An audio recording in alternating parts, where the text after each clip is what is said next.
Good morning everyone, welcome back to my YouTube channel. I hope आप सब ठीक होंगे और अपना स्टडी बहुत अच्छे से कर रहे होंगे। तो अभी मैं उठ के अभी अपना हेयर टाई कर रही थी, क्योंकि हेयर बहुत ज़्यादा मेसी हो जाता है। तो पहले मैंने बाल अपना अच्छे से बांध लिया, फिर मैं अपना बेड थोड़ा ठीक कर रही हूँ, क्योंकि ना ऐसे जब भी बेड ठीक नहीं रहता है तो मैं टेबल पे बैठती हूँ, फिर वापस से बेड में आ जाती हूँ। क्योंकि अभी ठंडी का मौसम है, इस वजह से। और आज उठने में मुझे थोड़ा लेट हो गया था, बिकॉज़ आज हस्बैंड बनारस गए थे, तो मुझे सुबह में उठना पड़ा था, क्योंकि उनका 5 बजे ट्रेन था। तो मैं 4 बजे उठ गई थी, जिस वजह से फिर मेरे को नींद नहीं आ रहा था, और रात में मैं 12 से 1 के बीच सोई थी। तो जिसकी वजह से मैं 4 घंटे ही सो पाई थी। तो मैं सोची कि मुझे फिर से सोना ही पड़ेगा। पढ़ाई नहीं कर पा रही थी, क्योंकि आँख में बहुत दर्द हो रहा था। जब भी मतलब मेरा नींद नहीं पूरा होता है ना, तो मेरे आँख में दर्द होता है। तो इसी वजह से फिर से मैं कोशिश की कि मैं थोड़ा सो जाऊँ, तो फिर मैं सो गई। उसके बाद मैं उठी थी लगभग 9 बजे, क्योंकि मैं 7 बजे सो पाई, मतलब मुझे नींद ही नहीं आ रहा था। तो फिर मैं 2 घंटे, 6:30 से 2.5 घंटे में सोई। फिर उसके बाद मैंने अपना नाश्ता किया, फिर यहाँ पे मैं थोड़ा-सा पढ़ने बैठ गई हूँ, और अभी मैं ज्योग्राफ़ी पढ़ रही हूँ। मेरा मतलब अभी थोड़ा-सा अभी समझने का फ़ेज़ चल रहा है। सारे सब्जेक्ट को मैं धीरे-धीरे समझने का कोशिश कर रही हूँ, बहुत अच्छे तरीके से। पिछला बार जो मिस्टेक की हूँ, वो सारा मिस्टेक फिर से नहीं करना चाहती हूँ मैं। मुझे अभी ना पीवाईक्यू पे मैं थोड़ा ज़्यादा फ़ोकस कर रही हूँ। बहुत अच्छे से पीवाईक्यू कर रही हूँ, ताकि मतलब मैं समझ सकूँ कि कैसे क्वेश्चन आ रहा है, कहाँ से क्वेश्चन आ रहा है। जब मैं 71st का प्रिपरेशन कर रही थी, तो मैंने पीवाईक्यू तो किया था, बट इतने डिटेल से थोड़ा मैं एनालाइज़ नहीं कर पाई थी उस टाइम। तो प्रिपरेशन के दौरान ऐसा होता है, हमारा बैकग्राउंड ऐसा नहीं रहता है कि हमें कोई बताए। तो ऐसे तो मेरे हस्बैंड हैं, तो मुझे थोड़ा बहुत सपोर्ट करते रहते हैं, कुछ-कुछ मुझे बताते रहते हैं। बट एक बात ये भी है कि इनके पास भी उतना इनफ टाइम नहीं होता है कि ये मुझे बैठ के कुछ एक्सप्लेन कर सके, क्योंकि अभी खुद ये अपना पढ़ाई कर रहे हैं। अभी इनका मास्टर्स भी कंप्लीट हो गया है।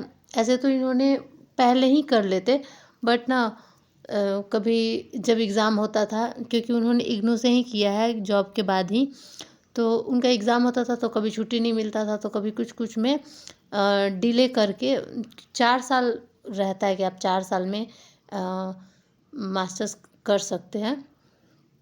तो उन्होंने 4 साल में लास्ट 2 ईयर था, उसमें उन्होंने पेपर पूरा किया, क्योंकि इनका था कि मैं अच्छे से पढ़ के ही करूँगा।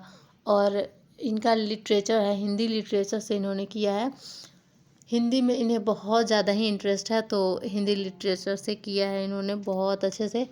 और अभी भी मुझे कुछ भी समझ में नहीं आता है। जैसे मेरा हिंदी उतना अच्छा नहीं है, मेरे पास थोड़ा वर्ड कम रहता है, तो ये मुझे हमेशा बताते हैं कि तुम ये करोगी तो तुम्हारा वर्ड पावर बढ़ेगा, तुम्हें ये करना चाहिए, वो करना चाहिए। बहुत सारी चीज़ ऐसे मुझे एक्सप्लेन करते रहते हैं हमेशा।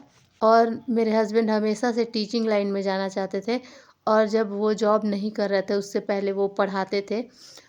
9th-10th क्लास को ही पढ़ाते थे।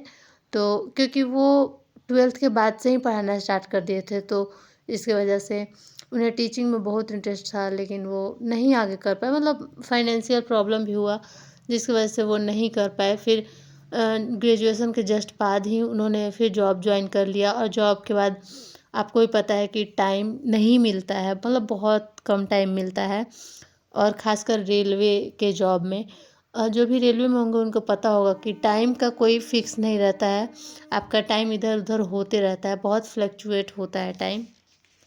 लेकिन इस बार मैंने बहुत अच्छे से धीरे-धीरे, क्योंकि देखिए, अगर आप कोई भी काम करते हैं तो धीरे-धीरे परफेक्शन जैसे आता है काम में, वैसे ही अगर आप पढ़ाई करते हैं तो एक्सपीरियंस आता है कि हाँ, अब मुझे इस टाइप का कुछ करना चाहिए। क्योंकि कोई भी चीज़ आप स्टार्ट करते हैं तो स्टार्टिंग में तो कुछ भी समझ में नहीं आता है कि मुझे कैसे करना चाहिए, कैसे नहीं। लेकिन आप स्टार्ट कर देते हैं तो धीरे-धीरे, धीरे-धीरे स्टेप आप, जैसे कोई बच्चा चलना शुरू करता है तो उसका एक स्टेप चलना बहुत मुश्किल होता है, लेकिन वो फिर चलते-चलते, जैसे हम अब कितने अच्छे से चल लेते हैं। तो वही है, यही था मेरा 71st जो मेरा अटेम्प्ट था। तो मुझे लगता है कि वो मेरे एक्सपीरियंस के लिए ही था कि मुझे क्या क्या करना चाहिए। तो मुझे बहुत अच्छे से समझ में आ गया है कि पीवाईक्यू बहुत ज़रूरी है। और पीवाईक्यू कर रही हूँ तो इसके साथ ही मतलब ऐसा नहीं है कि सिर्फ पीवाईक्यू ही कर रही हूँ, लेकिन थोड़ा समझने का मैं कोशिश कर रही हूँ। तो अभी मैं ये मैपिंग का एक वीडियो है, बीपीएससी भाई करके हैं, तो उन्होंने 2-3 बार निकाला भी है। इस बार भी उनका इंटरव्यू था, तो इनका मैं वीडियो देख रही थी और इन्होंने 5 घंटे में ज्योग्राफी का कराया है। तो बहुत अच्छे से कराया है। देखो मतलब आपने अगर पढ़ा है तो ये रिवीजन करवा रहे हैं। ऐसा नहीं है कि आपको कुछ समझ में नहीं आएगा, बस अगर पढ़ा है आपने तो बस थोड़ा याद करवाएंगे और थोड़ा रहेगा कि हाँ कैसे क्वेश्चन आ रहा है, तो वो क्वेश्चन भी करवा रहे थे। तो बस ऐसे ही मैं बैठ के सोची कि चलो इनका मैं देखती हूँ, क्योंकि इन्होंने बहुत अच्छे से कराया है, मुझे काफ़ी अच्छा लगा। तो वही मैं देख रही थी और सब चीज़ मैं नोट नहीं कर रही हूँ, बस थोड़ा बहुत नोट इसलिए करती हूँ ना ताकि फ़ोकस बना रहे।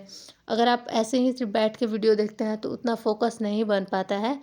तो इसी वजह से मैं जब भी पढ़ने बैठती हूँ, कुछ भी ऐसे ही अगर कोई वीडियो भी देखती हूँ तो मैं अपना कॉपी ले लेती हूँ और ऐसे ही थोड़ा बहुत लिखते रहती हूँ, ताकि मेरे मेमोरी में थोड़ा बनता रहे कि हाँ ऐसे ऐसे था। इन्होंने तो ऐसे बोला था कि आप पीडीएफ निकाल लो और फिर उसको उसको देखते रहो। लेकिन मुझे ना पता नहीं क्यों किसी के पीडीएफ से उतना ज़्यादा मैं कंफर्टेबल नहीं हो पाती हूँ। तो अभी मैं फ़र्स्ट टाइम इनका देख रही हूँ। मेरे हस्बैंड सजेस्ट किए थे कि इनका देखना अच्छा है, देख लेना तुम। तो फिर मैंने देखा, मुझे काफ़ी अच्छा लगा। तो मेरे हस्बैंड ना मतलब कुछ-कुछ सजेस्ट मुझे करते रहते हैं और वो जो सजेस्ट करते हैं मैं ऑफ़ कोर्स उसको फ़ॉलो करती हूँ। और बहुत सारे लोगों को ना एक कन्फ्यूजन हमेशा रहता है कि हमें अपना क्लास नोट्स फ़ॉलो करना चाहिए, जो स्टैंडर्ड बुक है उसको फ़ॉलो करना चाहिए। तो मैं बहुत अच्छे से क्लियर कर देना चाहती हूँ कि आपको क्लास नोट्स ही प्रेफ़र करना चाहिए अपना। जैसे ये मेरा क्लास नोट्स है, तो इसमें मैं ज़्यादा पेन यूज़ नहीं की हूँ, सिर्फ़ एक कलर का पेन यूज़ की हूँ, रेड कलर का, इसको अंडरलाइन करने के लिए। और जो भी मुझे नहीं मतलब अ, याद था या फिर मुझे वहाँ पे कन्फ्यूजन था, तो रेड पेन से मैंने इसमें अंडरलाइन किया है। हाइलाइटर भी लोग यूज़ करते हैं, पर हाइलाइटर कॉपी पे ना दूसरे साइड भी छप जाता है, तो फिर वो पढ़ने में अच्छा नहीं लगता है। तो इसी वजह से मैंने पेन से किया है। आप किसी और कलर के पेन से भी कर सकते हैं, और जो भी आपको एक्स्ट्रा कहीं से पॉइंट मिल रहा है, जैसे कि मैं आपको बताती हूँ। मान लो आपने पीवाईक्यू किया, पीवाईक्यू में आपको कोई क्वेश्चन लगा कि हाँ ये मेरे नोट्स में नहीं है और पीवाईक्यू में है, तो आप वो वाला लिख दीजिए कि हाँ 71st मैथ है ये वाला क्वेश्चन और ये पीवाईक्यू है। और जो भी टॉपिक है, जहाँ पे टॉपिक है वो वहाँ पे लिख दीजिए। और स्टैंडर्ड बुक का मतलब है, जैसे एक पॉलिटी के लिए हो गया ये लक्ष्मीकांत, तो ये बहुत मोटा बुक है। तो आप इसको एक बार ऐसे बेस के लिए 1-2 बार पढ़ सकते हैं, 2-3 बार शुरू में जब आप प्रिपरेशन कर रहे हैं। लेकिन लास्ट टाइम में आपको रिवीजन करने के लिए बिल्कुल भी बेनिफिशियल नहीं होगा कोई भी। जैसे मैंने भी पढ़ा है और इसमें मार्किंग भी किया है और हाईलाइट भी किया है, लेकिन फिर भी मैं इसको नहीं पढ़ूँगी। लास्ट टाइम में ये बिल्कुल भी आपको फ़ायदा नहीं देगा। तो मैं आपको बार बार बोल रही हूँ कि आपको जब भी पढ़ना है, अपना नोट्स पढ़ना है, या फिर अगर आपके पास टाइम है। ऐसे तो बहुत लोगों को ये चीज़ ना लगता है कि टाइम वेस्ट है, पर अगर आपको लगता है कि नहीं मतलब मैं कर सकती हूँ, मेरे पास टाइम है, लाइक मैं एक हाउसवाइफ हूँ, तो मेरे पास थोड़ा कम टाइम होता है, फिर भी मुझे वो चीज़ अच्छा लगता है कि मैं वो करूँ। तो मैं आपको ये बताना चाहती हूँ कि एक तो आपको करना है कि अपना नोट्स लेके चलना है, दूसरा आपको करना है कि एनसीईआरटी जो बुक है उसको लेके चलना है। तो एनसीईआरटी बुक का अगर आप चाहें तो 1-1 पेज का नोट्स बना सकते हैं। अगर नहीं बना सकते हैं तो जैसा मैंने अपने नोट्स में कुछ-कुछ लिख के आपको दिखाया कि मेरा ऐसे लिखा हुआ है, तो वो भी आप लिख सकते हैं। और पीवाईक्यू में मैं बार-बार बोल रही हूँ कि आप जिस चैप्टर का पीवाईक्यू कर रहे हैं, उसमें अगर आपको कोई क्वेश्चन ऐसा दिखता है कि हाँ, ये मुझे नहीं आता है, नहीं बनता है या मेरे नोट्स में नहीं है, तो आप तुरंत उसको नोट कर लीजिए अपने नोट में या अपने बुक में। जैसे मैंने एनसीईआरटी को बोला कि आपका नोट्स तो बहुत इम्पोर्टेंट है, बट एनसीईआरटी भी उतना ही इम्पोर्टेंट है। तो या तो आप अपने नोट्स में ऐड कर लीजिए, या फिर 1 पेज नोट्स बना रही हूँ उसमें ऐड कर लीजिए। लेकिन आपको छोड़ना नहीं है बिल्कुल भी। जो क्वेश्चन नहीं बन रहा है उसको लिख दीजिए कि हाँ इसमें आया था और ऐसे जो भी उसमें रिलेटेड है। तो मेरा बस कहने का मतलब यही था कि आप अभी स्टैंडर्ड बुक नहीं पढ़े हैं तो ठीक है, अगर आपने पढ़ रखा है पहले तो बहुत अच्छा है। लेकिन अगर आपके पास अभी सारे सब्जेक्ट का नोट्स है तो आप अपना नोट्स पढ़िए। अगर आपको मन है कि मैं 1-1 पेज का नोट्स बना सकती हूँ, लाइक मान लीजिए कि मैं पढ़ रही हूँ खनिज, तो खनिज में बहुत सारा खनिज है, तो उसका आप 1 पेज नोट्स बना सकते हैं कि ये खनिज कहाँ मिलता है, ऐसे थोड़ा मैप वैप बना के कि ये खनिज यहाँ यहाँ मिलता है, ऐसे वैसे। तो वैसे नोट्स बना सकते हैं। और मान लीजिए कोई और टॉपिक है जैसे जनजाति, तो जनजाति आप क्या कर सकते हैं कि एक मैप बना सकते हैं।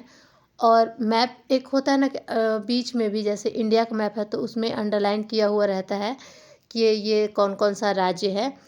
तो उसमें आप पॉइंट डाल के एरो करके लिख दीजिए कि हाँ यहाँ पे ये जनजाति मिलता है, ऐसे करके।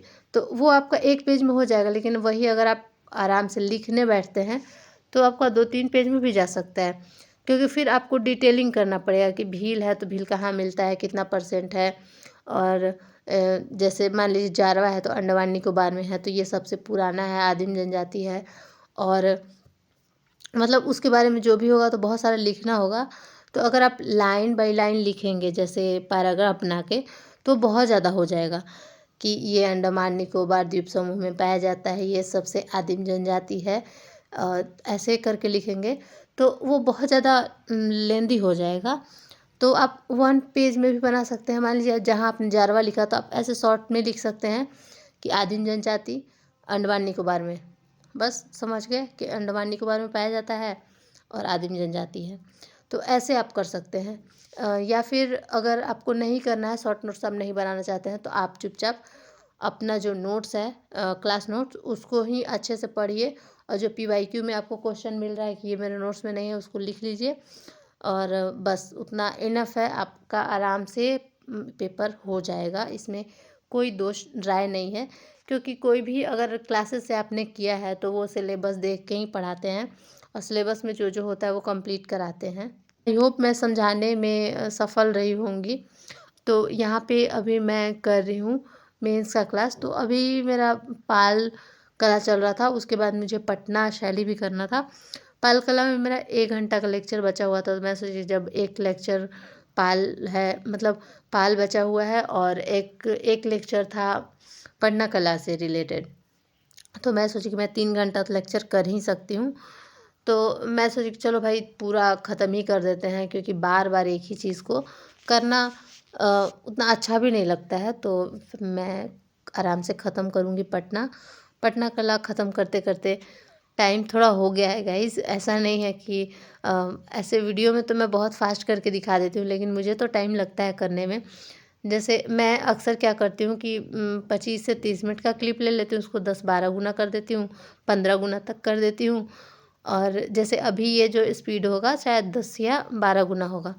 तो मैं ऐसे करके और फिर अपलोड करती हूँ वीडियो एडिट करके।